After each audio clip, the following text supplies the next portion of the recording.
Good evening, everybody, and welcome to another edition of the Sports Exchange. My name is Scott Morganroth, the Motor City Mad Mouth, and we want to welcome everybody to the holiday version of the Sports Exchange. We're running out of days of the year, that's for sure, and I'm proud to be joined by my co-host, Stuart Hack. Stuart, welcome back. Hey, Scott, how are you doing? I'm doing fine, and our special guest tonight is Professor Phil Lewis. And Professor, please give us an introduction about yourself. Hi, well, I teach at the University of Albany, and my featured course is Sociology of Sports, and went to school with the other box in this Zoom session, Stuart Hack, and did some radio games with Stu. The sports classes have been very successful, and I'm always glad to talk about anything related to the discipline of sports and sociology. Okay, Stuart, take over. Okay, Phil, so you were a regular guest on the old Hack Attack on Sports show, and one of the shows that you came on and talked about was the future of sports. And at the end of that show, we kind of alluded to esports. It wasn't a big thing. So my first question is the future now? It is, and it's happening, under the radar to some extent, and above the radar in another extent. It really is a very generational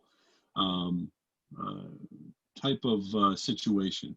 To us, I think those of us who watch mainstream sports and focus on things that are traditional might not appreciate the growth of esports. But yes, in an economic and in a social way, esports is here now and has been for a while. What do you think the pandemic did as far as maybe accelerating that? Well, it certainly laid the groundwork for it, and it certainly provided the infrastructure for the opportunity to continue competition and the interest in esports. At UAlbany, the only team that's been active since for the entire fall semester was the esports team. It's interesting. It's very technical, more so than you might think, because they were able to shift very easily from their arena, and most schools that have esports teams have invested a fair amount in their technology, but they're also able to pivot very quickly to playing from home.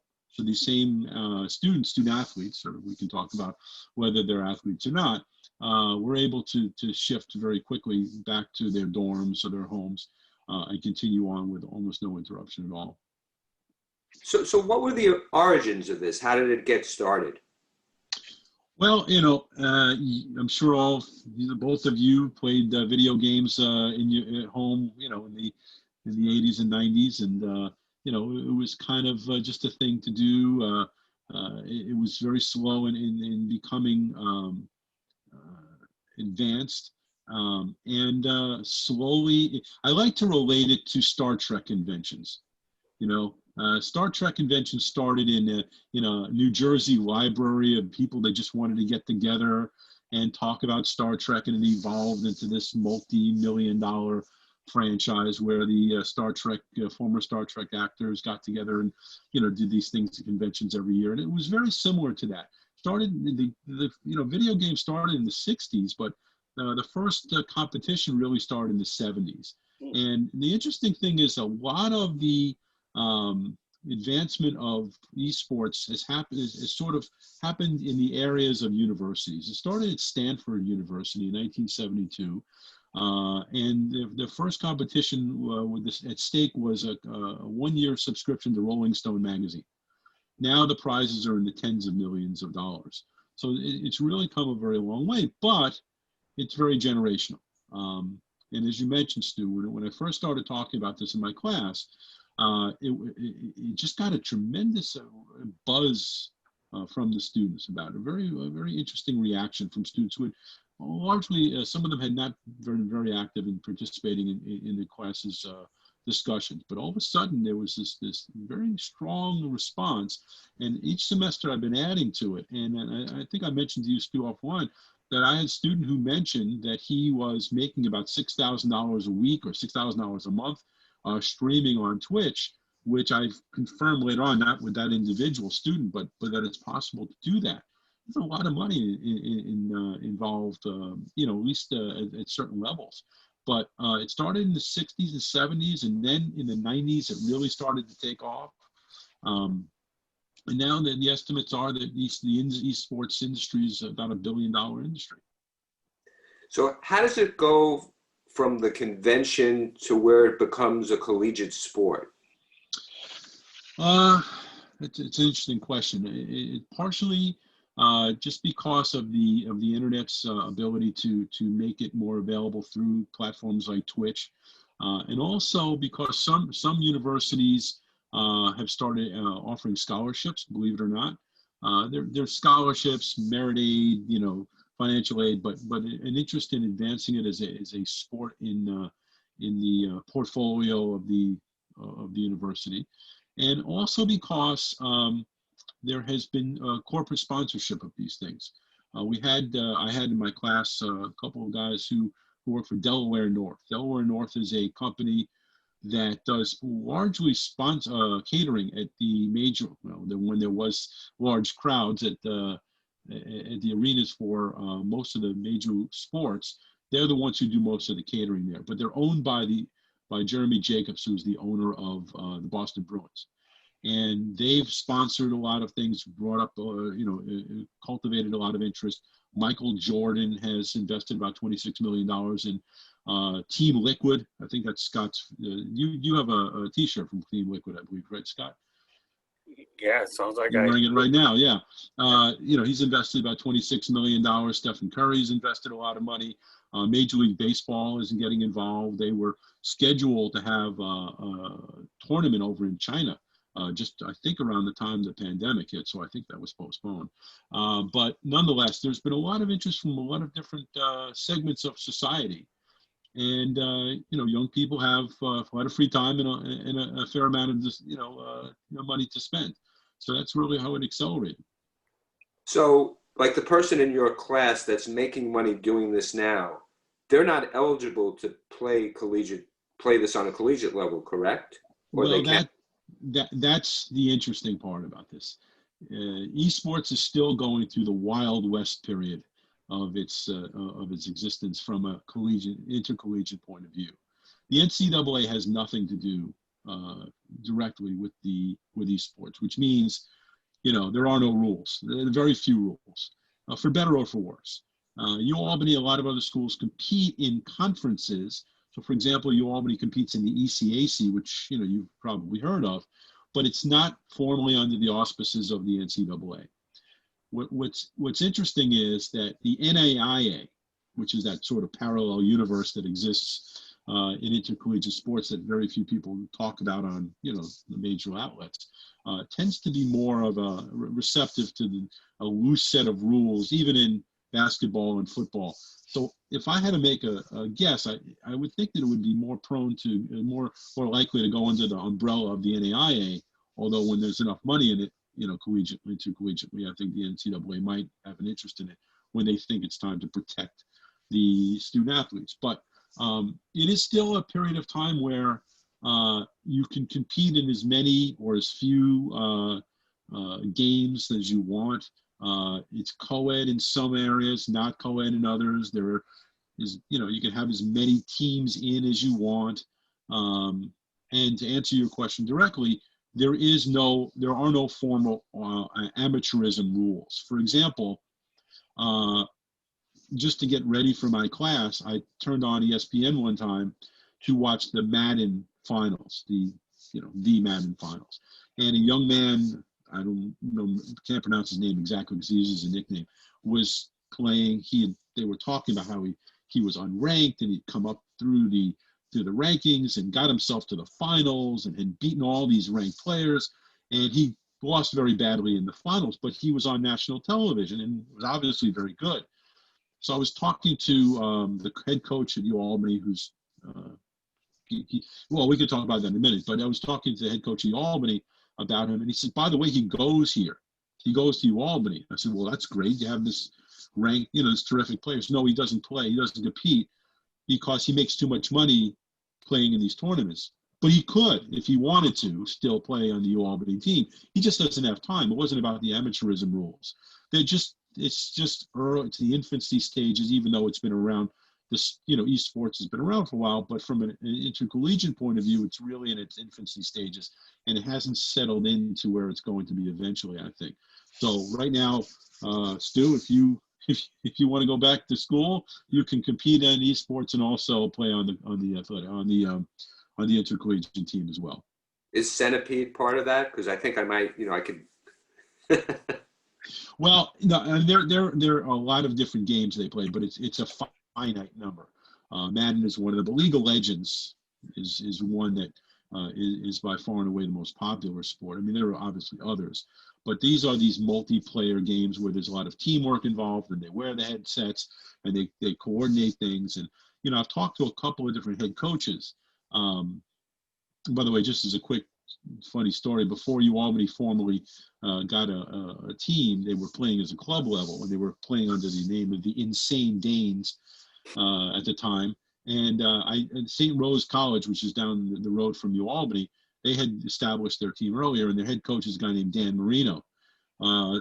Seriously, and I invited him to come speak to the class, and he introduces himself. Doesn't look anything like the former Miami Dolphin, and he comes in, he says, "By the way, my name is Dan Marino," and everybody kind of is quiet. And he goes, "No, I'm not him, but I have as many Super Bowl rings." So that's how he breaks the ice. But anyway, hopefully he's a lot nicer than the other one, because I give you stories on the other one that you don't want to have to hear. But well, that'll be for the other. That'll be maybe another time, Scott. Absolutely. But anyway, so there is. Well, I kind of lost where we were. Where we were still.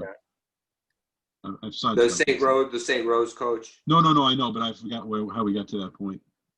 We can just skip. Oh, because Albany started out as a club team, so they. Right. But St. Rose and some other schools were ahead of them, but they recruit. They go. I mean, I think this is what we're talking about. But the coaches I've been talking to. That's right. And so I've talked to two head coaches that our head coach and also Dan Marino. And it's just very interesting. They're traveling the country recruiting.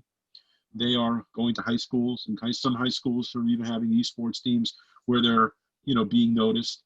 And the coaching. That's what I meant. Sorry, let me get sidetracked. I said to them, how do you coach in esports? Aren't the kids just naturally they have fast twitch, the responses in their thumbs and things like that? And apparently a lot of it has to do with making good decisions, not panicking, and also working with their teammates. So there is a certain degree of coaching that goes on. So it's not as unstructured or just talent laden as you might think, but there are certain players who are just better than the other ones.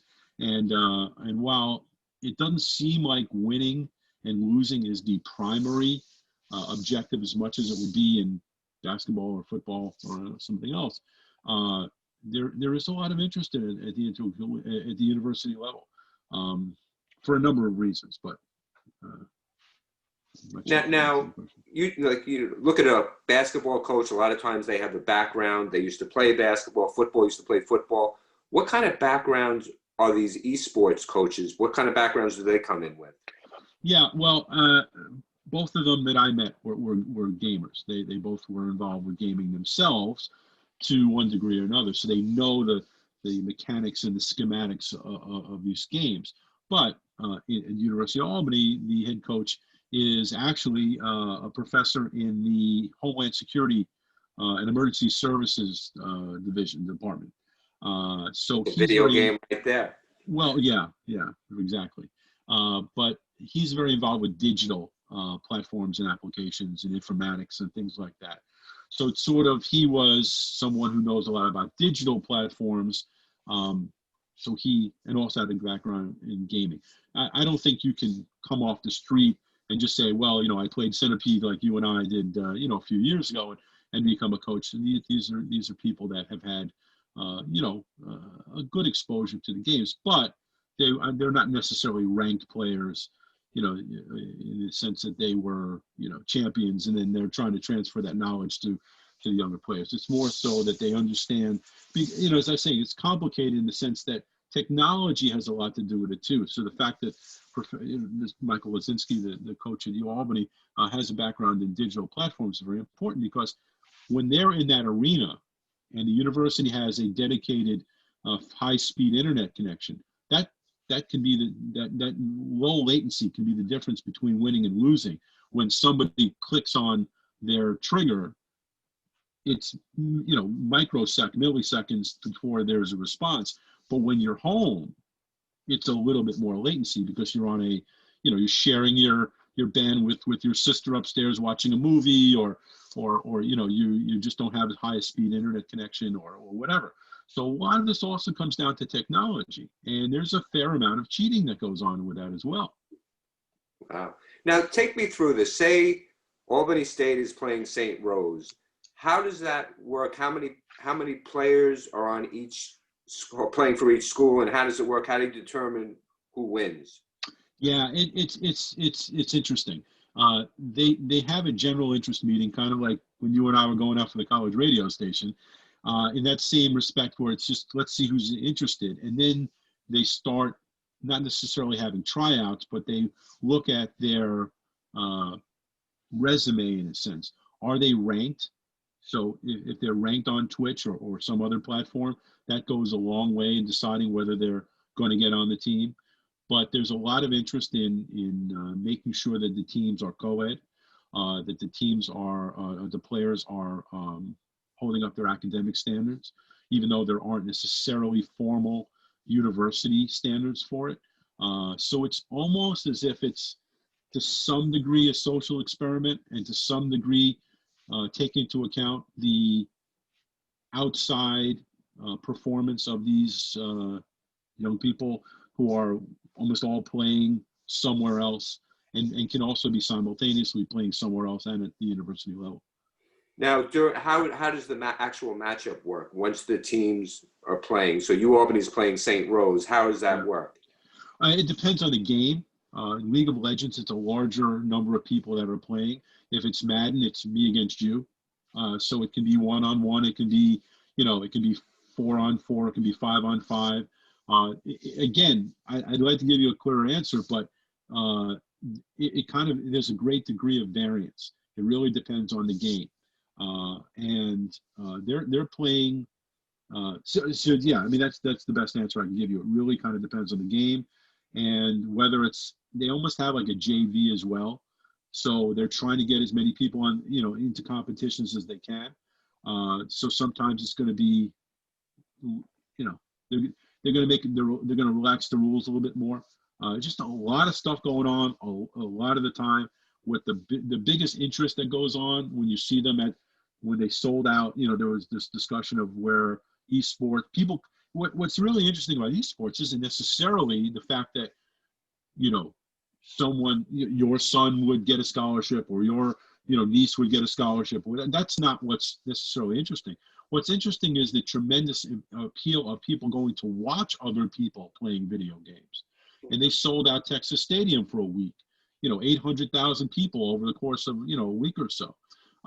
So what's most notable is when they have these big finals, like this young man that I talked about who lost in Madden, in the Madden finals. That's what the high profile things are.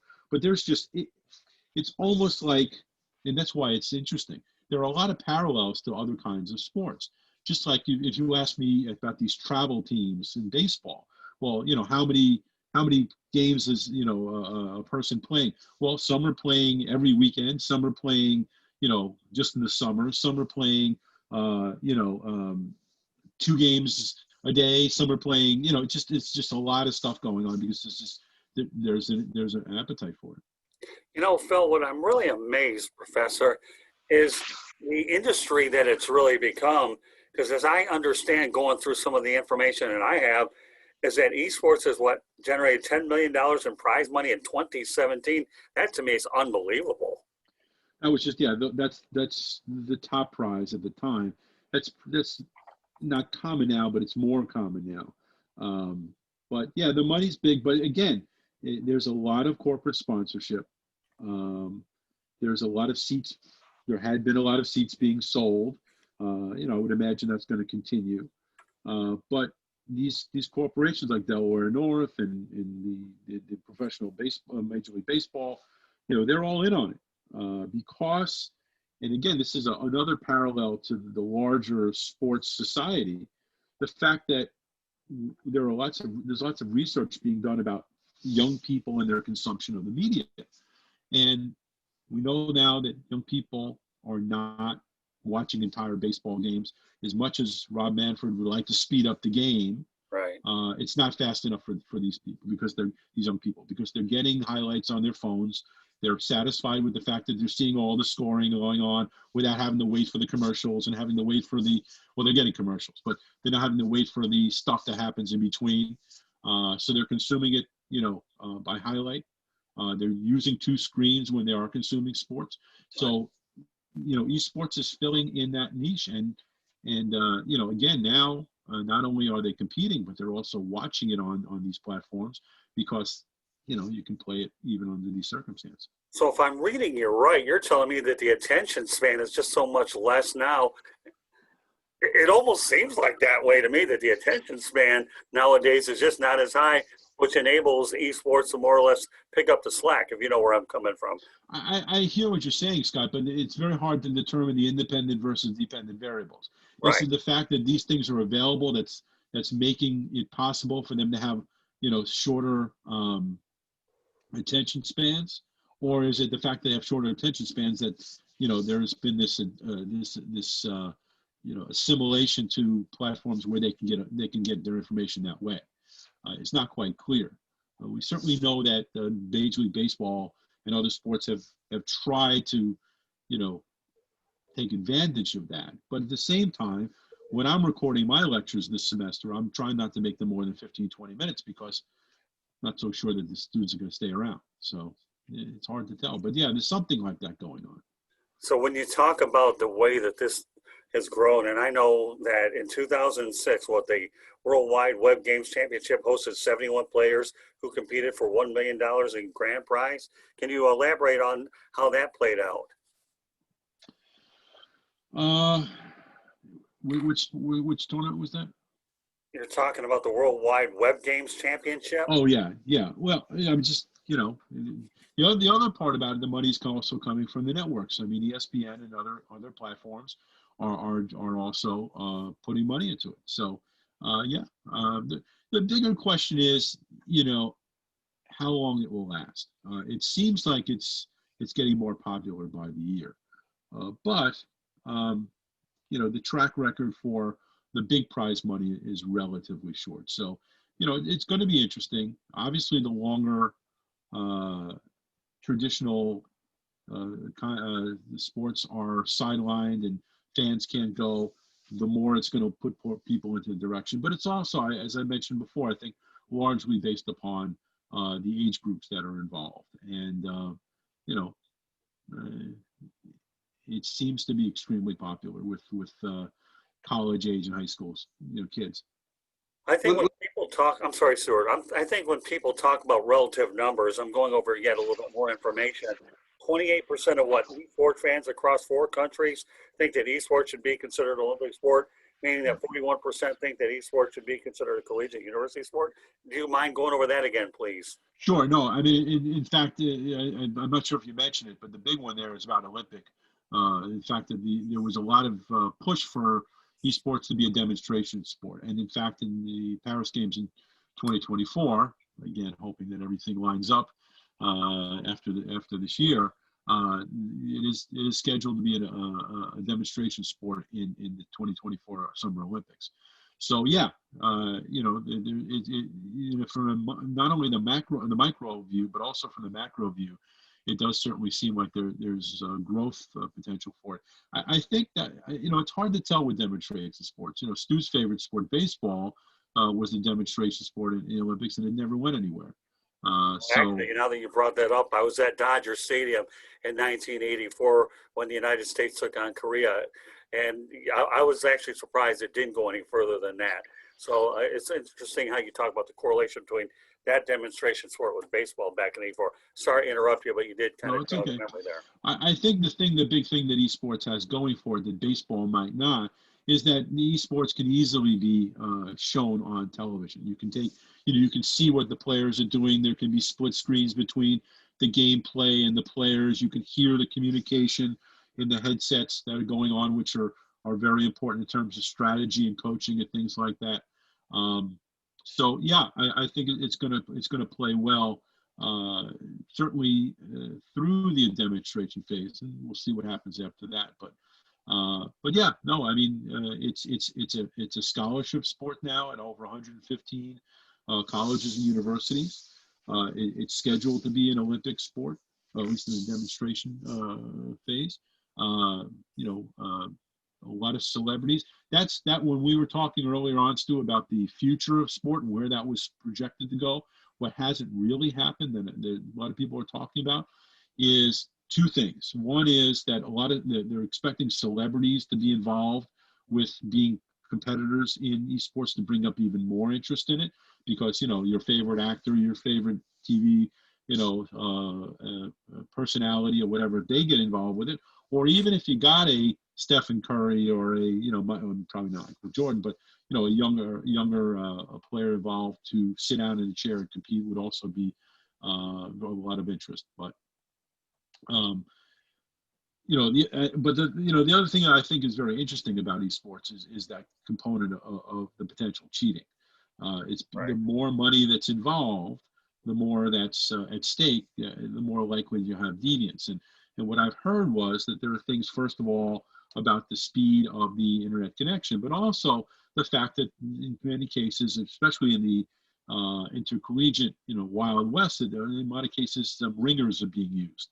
So, you might be, it's kind of like all the old softball leagues where, they have somebody on the roster until, do play the whole season and the playoffs come, and then you get your big bats, showing up. And I've heard to some degree that there's some of that kind of stuff going on, and some players are not getting verified. And but you would expect that to be the case when there's a lot at stake.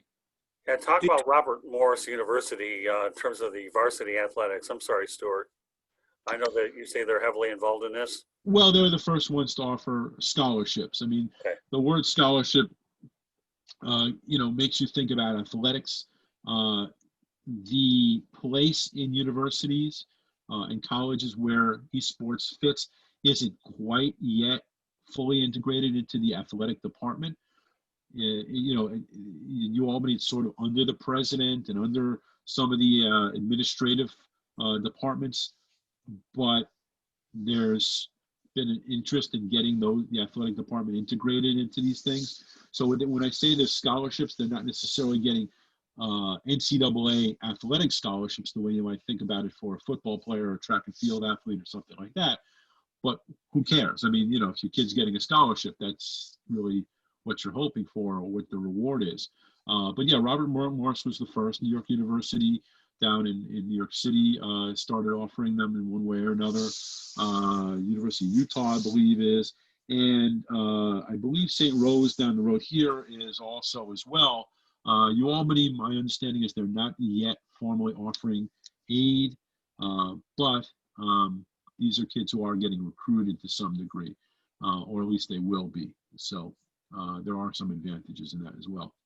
Do you anticipate a presence from UAlbany at those demonstration games in Paris in 2024? And if so, do you see it possibly carrying over to other sports to help them maybe getting to recruit for basketball and football, because now people are starting to hear of UAlbany more so? I certainly don't think there's any way to see that far ahead. What I can tell you is they're trying some very interesting promotional matchups. For example, even though UAlbany is not in the in esports in the NCAA, what they recently tried to do, and I think it was able to go forward, was to take the same teams that are in UAlbany's basketball matchups, the America East Conference, and say to those teams who are, Vermont and Binghamton and those other schools, how about we keep the same conference alignment and just, have a tournament of America East teams, even if it's not necessarily sanctioned under the NCAA. So I think there are ways that they're trying to make, their profile a little bit higher and make it more interesting for people. But I think the more likely situation is that there are going to be some players who are going to be developed and become ranked more highly because they're getting more opportunities to compete. So you might see somebody who was on the Albany team who's now gotten so much traction now that they're also competing, in a professional way. So they just might coincidentally be a Albany student, or have played on the team at one time or another. I don't necessarily think it's going to be the fact that they were on the team, just the fact that they got a chance to develop as they were developing as a professional as well. And will WCDB send any broadcasters to these matches? My guess is if they have the same budget they had with us, that will not happen. No. No, I don't see that happening. But I could see a situation where the college radio stations and college television stations might start covering them and giving young broadcasters an opportunity to get more airtime in a sport that wasn't covered before. So it could benefit other people. It could lead to coaching opportunities, broadcasting opportunities, administration opportunities as it gets larger. So it's also opening up a lot of doors for young women as well, because as I said, there's an interest in maintaining co-ed teams, at least some level of co-ed competition. So it's, as I said before, to some degree, it's a social experiment in the sense that there aren't that many co-ed sports in society. There's mixed team tennis, doubles, and a few other situations. But this would be one that, if it really got a lot of notoriety, you could see the true split, in terms of co-ed competition. Professor, during the beginning of the pandemic, when everybody was starving for entertainment, I never thought I would see the day that I would be watching cornhole on TV. And then, of course, I paid more attention to World Series of Poker, because we weren't able to really see a lot of the major sports. We really weren't. So when you put into perspective about the opportunity that esports has during a pandemic to more or less put it on the map, do you see what the correlation is? How I talk about cornhole, because I never knew what it was unless I was outside a Cracker Barrel waiting for a table. And now I'm watching it on TV, and all of a sudden I'm paying attention. It's pretty interesting stuff. But yet what you have here is, when you put the numbers into perspective, there's a lot more money and there's more to this esports thing than meets the eye. But I preface what I'm saying about the cornhole and all these other things taking advantage from a pandemic, where you're getting exposure more so than you probably wouldn't have had otherwise. Because if you even take it a step further, nobody cared about the Korea Baseball Organization, but all of a sudden we were all starving for baseball. So why don't you try to connect the dots there? Well, I could see a situation where the Korean Cornhole League would become very popular as well. Yeah. I don't think I've ever been in a conversation where cornhole was used 4 or 5 times in a sentence. That's very creative. Well, you know what? I'm in the broadcasting business, professor, for 40 years, so anything is capable of coming out. So we're in the business to entertain and inform. And I think when we try to put everything into perspective, okay, now you'll have something. If I do nothing else tonight except give you a few laughs, maybe I'll give you good information for your classes as well. Well, I was hoping you'd actually discuss pickleball at some point, but if we can't get enough time for that, we can. Well, I'd have a hard time doing that, because one of my best friends broke his 2 wrists talking about pickleball, and if he heard this broadcast, he'd clock me. So I'll let you bring it up, but it wasn't the one that I initially brought it up. But sponsored by Ben's Delicatessen. Yeah, right. No. But do you think that the pandemic has really given esports even more exposure now that we brought that up? I think that the big difference is that there's the continuing competition in these sports during the pandemic, and that's the one sport that could, be the least impacted by it, and the one that could potentially benefit the most from it. I mean, not to stray off the topic of esports, completely, but it is shocking to me, and I don't know how you guys feel about this, that's professional sports continues through the pandemic. I mean, it's difficult, aside from understanding the economics of it, and understanding that people need some kind of escape and distraction from the constant discussion of what's going on, and in many cases the grief of losing people. But otherwise, you certainly can understand why esports continues. I have a very difficult time, even with the fact that I discuss sports in my course and build a course around it, why they made such a push. Players getting, COVID, and so, and they just talked about Lamar Jackson. Why did he come off the field the other night? He thought maybe he got, wasn't feeling some of the residual effects of COVID. I just, yes, I think that esports has benefited from it and continues to, be a sport that can be successful through this time. I just don't quite fully understand why the other sports are continuing, other than the fact that there's a lot of economic, there's a great deal of money on the line for it. But well, I mean, what I'm learning from this conversation with you, Professor, is I know that many years ago, growing up as a kid, I used to follow the chess tournaments with Boris Spassky and all those people. But I'm amazed at the amount of mental is involved with the esports, even though they're not physically doing it, out there. But I would think that the toughest part about people when they're playing baseball is not only the physical part, but the mental challenges that your competitors face, more so than the physical challenges. Well, that's the one argument that perhaps is the strongest in terms of whether esports participants are athletes. In my class, we discuss a sport as being one that has physical activity, has an intent to defeat your opponent, and has written rules and regulations. Well, certainly esports has written rules and regulations and an intent to defeat your opponent, but the question is really open about whether they are exerting any kind of physical activity. But to just finish what I think you were saying, Scott, some of these kids are in the chair 16, 18 hours a day, particularly when they're practicing. And is that, mental, toughness or that degree of mental endurance something that would qualify them as having any kind of physical or mental activity? It's not an easy answer, but yes, I do think that there is a degree of intensity that's involved to be able to practice and play as much as they do, and in a lot of cases, it's very, very regularly. So when you expound upon that thought, what about the parents? Well, that's interesting because I show a documentary to my class about League of Legends, and it follows some of the more successful players in terms of their success and their prize winning. And in almost every case, even the most successful players all got a lot of pushback from their parents saying, you're wasting your time, you should be focusing on other things, you should be focusing on school, you're spending too much time on this video game, and didn't receive a lot of support from their parents until they started showing either a paycheck or just some notoriety or success in terms of wins and losses.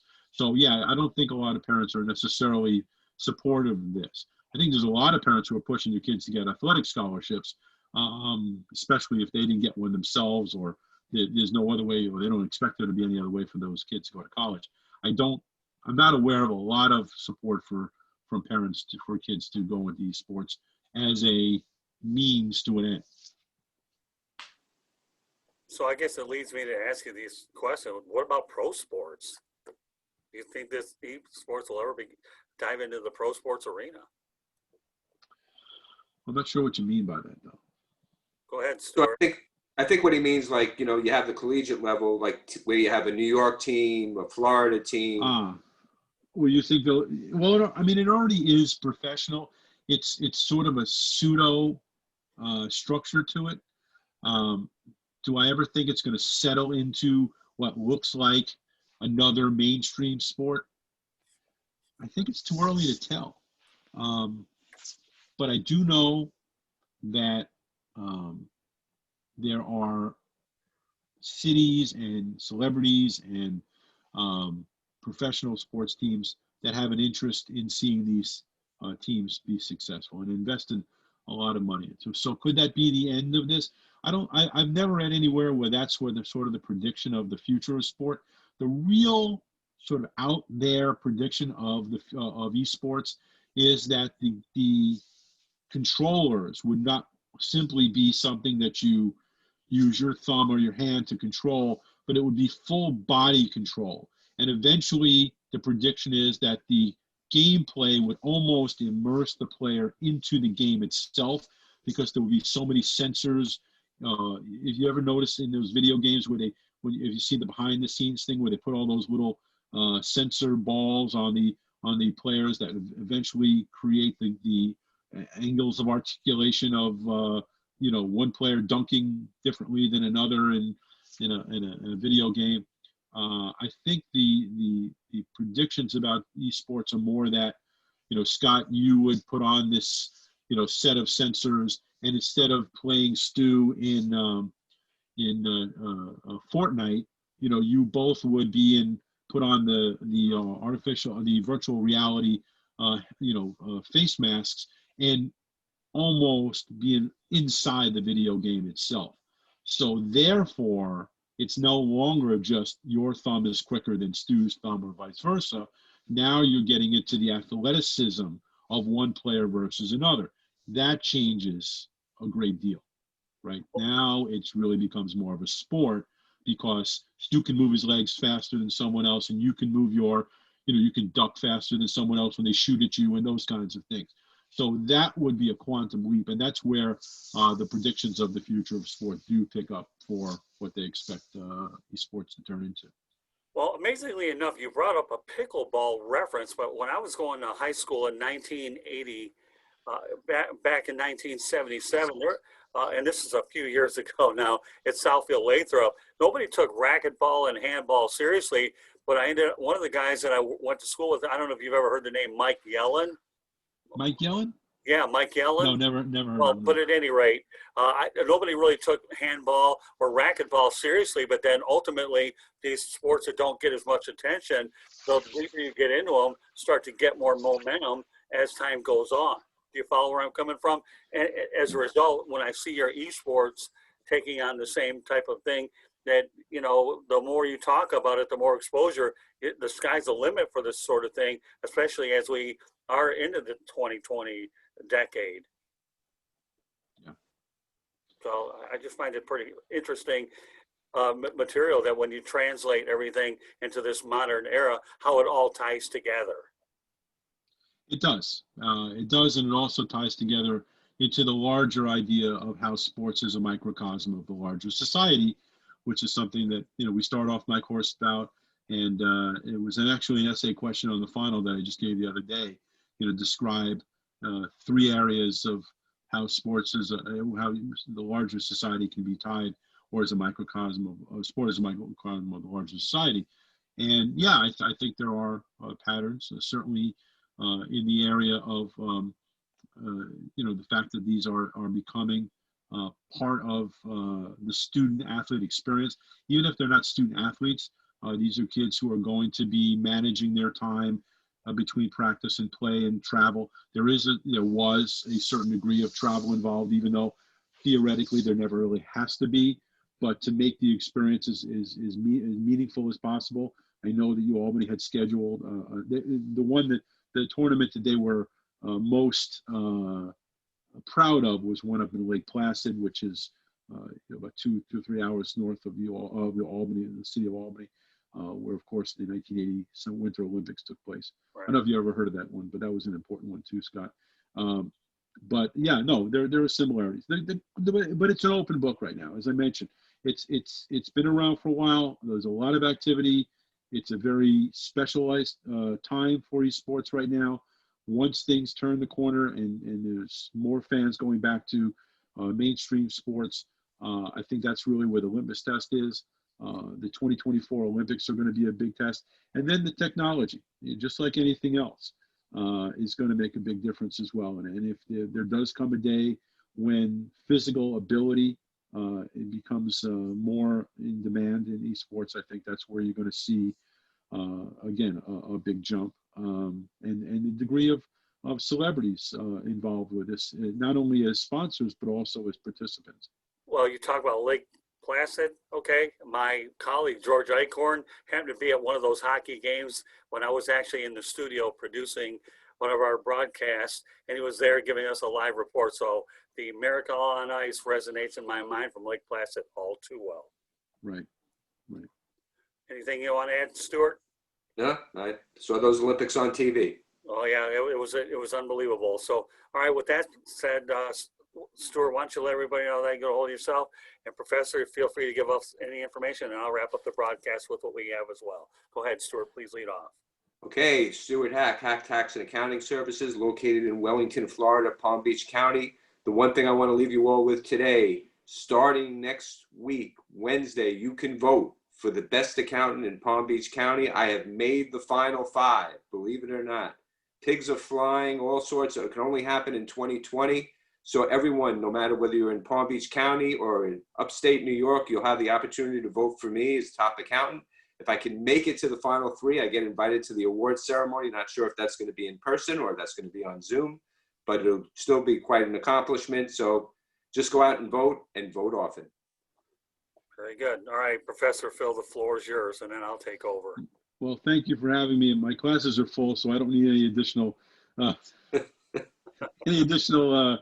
publicity. But it's always fun to talk about this. I do think that I'm not sure it's being talked about as much as it might be. Any chance to talk about cornhole, Scott, it makes the a good night. I have to tell you, Professor Phil, I've been around this business a lot. I've never been enlightened more than talking esports as I have tonight. That's for sure. So so please take that as a tremendous, respectful compliment. Okay, cornhole, esports, it is what it is. All right. In terms of getting a hold of us, you can follow me on Twitter at Tribune South. That's at Tribune South. Facebook and Instagram, South Florida Tribune gets it done. I do have a YouTube channel for which this broadcast will appear. South Florida Tribune, subscribe for nothing, and you get to you get a little education about esports, cornhole, etc. Our website is www.southfloridatribune.com. We have content from our media distribution partners, columnists, as well as all the broadcasts appear on the southfloridatribune.com. Our email address is southfloridatribune@gmail.com. You can connect with me on LinkedIn at Scott Morganroth.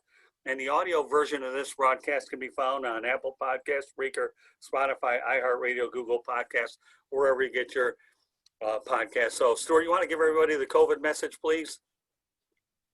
Stay safe. Stay 6 feet apart. Cover your face. Sounds like a winner. Meanwhile, I have 2 winners here tonight. Professor Phil Lewis and Stuart Hack. My name is Scott Morganroth, Motor City Badmouth. Thanking everybody for joining us on the Sports Exchange.